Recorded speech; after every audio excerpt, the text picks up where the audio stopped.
Good evening, everybody, and welcome back to another installment of a fool's interpretation of the Havamal. It is I, your host, Robert, and this evening we'll be reading stanzas 26, 27, 28, 29. And the top portion of 26 is cut off because it begins on the previous page. So when I read those first couple lines of stanza 26, you won't be able to see them on this recording, but I will read it nonetheless. And after I get done reading it, I will talk about how these stanzas remind me of Andrew Tate. And I know that might sound weird looking at these stanzas on face value, but after I get into it, I think you might agree with me. So, stanza 26. A stupid man thinks he knows everything if he hides himself in a corner, but he doesn't even know what he'll answer if men ask him questions. 27. It's best for a fool to keep his mouth shut among other people. No one will know he knows nothing if he says nothing. An ignorant man doesn't know how little he knows, no matter how much he talks. 28. You will seem wise if you know the answer and how to explain it. People are not able to keep a secret of what they hear about other people. 29. You will say plenty of nothing with all your talking if you never close your mouth. A hasty tongue, unless it's disciplined, often earns its owner punishment. Now, the reason I say these stanzas remind me of Andrew Tate is because he does a whole lot of talking, and people think that he knows the answers for everything that he is talking about. He's rich, he's physically fit, he's slept with a lot of women, blah, blah, blah. He's got the life that a lot of young men think that they want. But I'm here to tell you that he actually doesn't. I am a married man. I've been with the same woman for the last 17 years. We're about to have our third child. And I am here to tell you that Andrew Tate is what fathers like me call a fuckboy. Yes, I have daughters, and even if I had sons, I'd teach them to grow up to not be like Andrew Tate. Because, I'll say it again, Andrew Tate is a fuckboy. And fathers like me can spot a man like him a mile away, and we teach our daughters to stay the fuck away from guys like him, and we teach our sons not to grow up to, or we teach our sons to grow up to be nothing like men like him. So, like with stanza 26, I was talking about if he hides himself in a corner, it reminds me that Andrew Tate hides himself in the corner of only talking about money. He hides himself in the corner of only talking about martial arts or only talking about sleeping with a bunch of women. He will not venture out of that corner and come into the rest of the room of mature male adulthood, of being a father, being a husband, being somebody that will provide for the well-being of a family.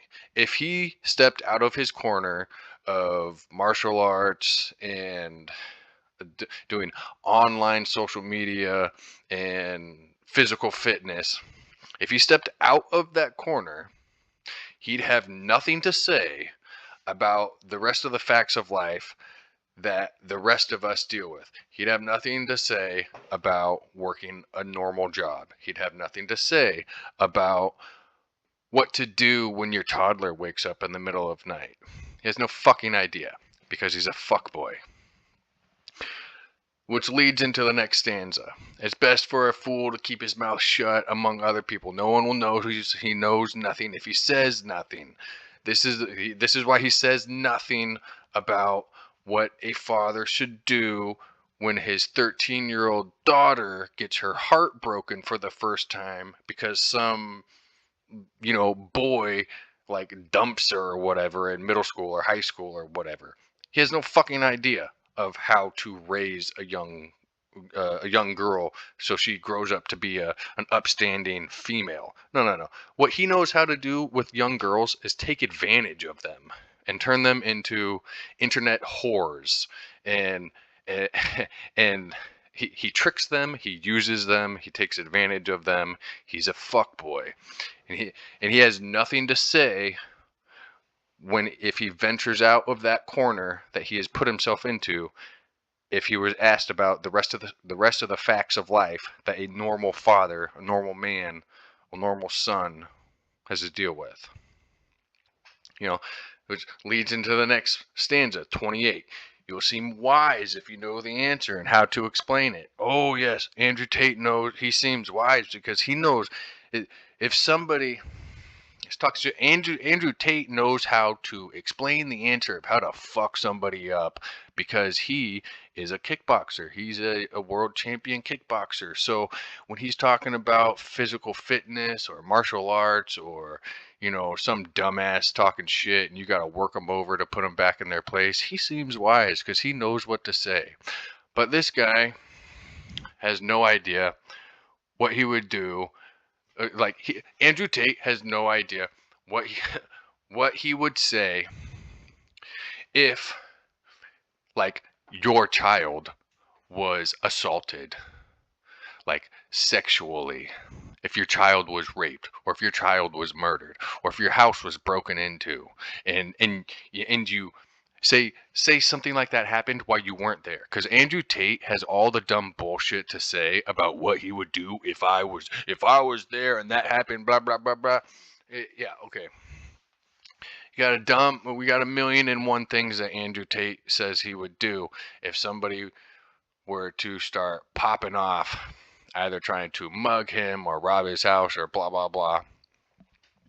He seems wise because he knows exactly what he knows exactly how to explain what he would do if somebody tried to mug him or assault somebody that he was with out in public if he was there, because he is a world-renowned kickboxer.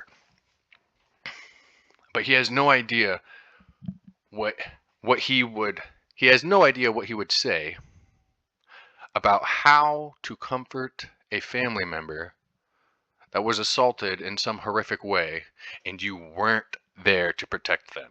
Because that's the other thing that a father and a husband has to deal with. What do you do when your loved ones have been assaulted or taken advantage of and you weren't there to protect them? Not because it was some fault of your own, but because we're not always with our family members. And so then the way you have to deal with it is on some emotional level. And Andrew Tate has no fucking idea on what to tell you with what you should do or say to your wife or your child if they had been assaulted or taken advantage of in some horrible way by some assailant. And which leads into the next stanza of, you will say plenty of nothing with all your talking if you never close your mouth. A hasty tongue, unless it's disciplined, often earns its owner punishment.